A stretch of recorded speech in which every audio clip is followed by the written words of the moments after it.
and this is Sandra Sisterhood. This is a YouTube channel for the single and childless not by choice person.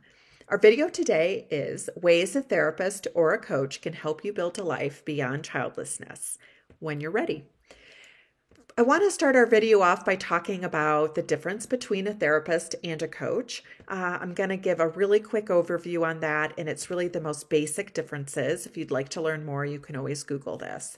A therapist is really somebody who treats a mental health condition and will really explore the past in order to talk about how that's impacting your present and your future. They are licensed and have gone through a master's degree with additional supervision in order to meet the licensure requirement around that. A therapist can only see somebody in a state in which they're licensed in. A coach, this is an unregulated industry, although there are lots of trainings out there which coaches go through for some certification or information and education around how best to be a coach. A coach really helps people with issues that they're going through in the moment or in the future. They develop an action plan to help achieve or reach a goal.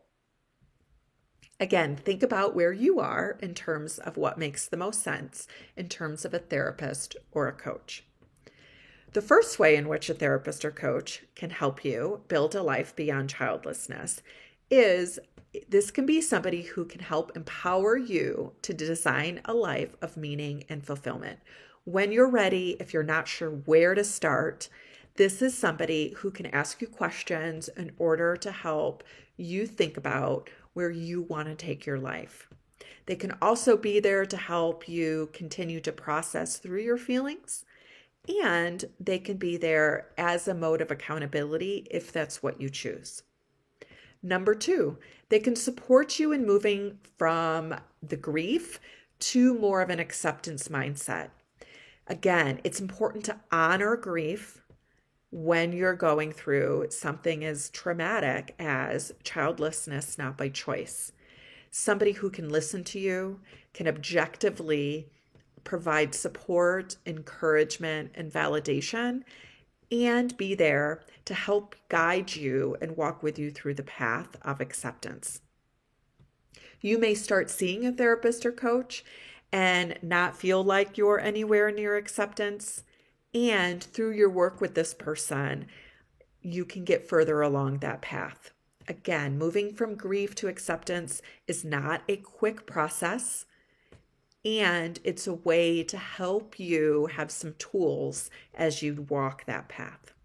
Number three, they can guide and assist you with answering the now what question after accepting childlessness.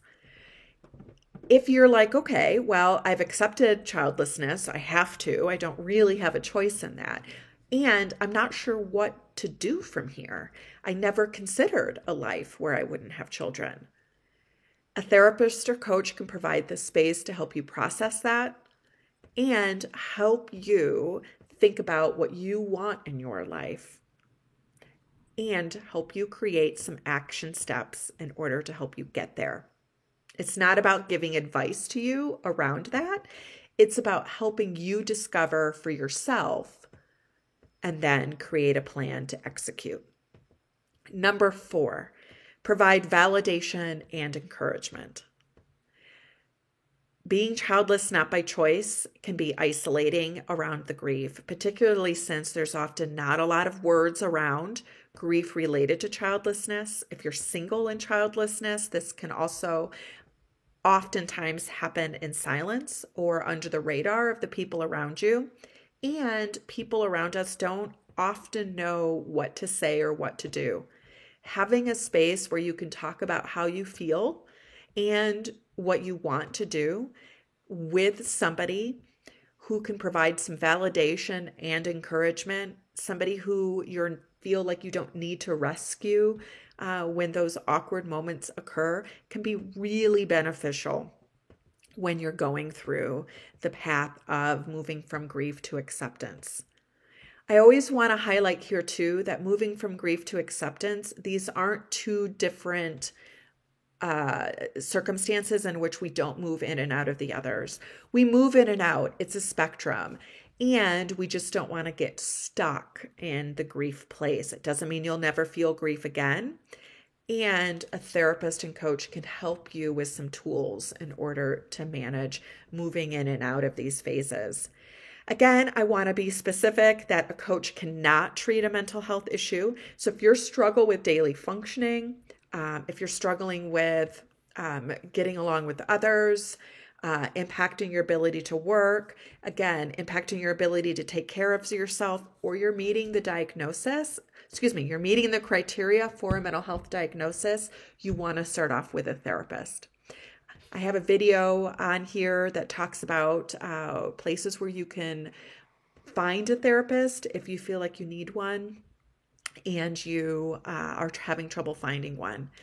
Again, a coach can be somebody who, once you feel like you're in a place where you can move forward and talk about a plan to execute moving forward, a coach can be a good option for you. Watch more videos from Sondra Sisterhood for information that supports the single and childless person.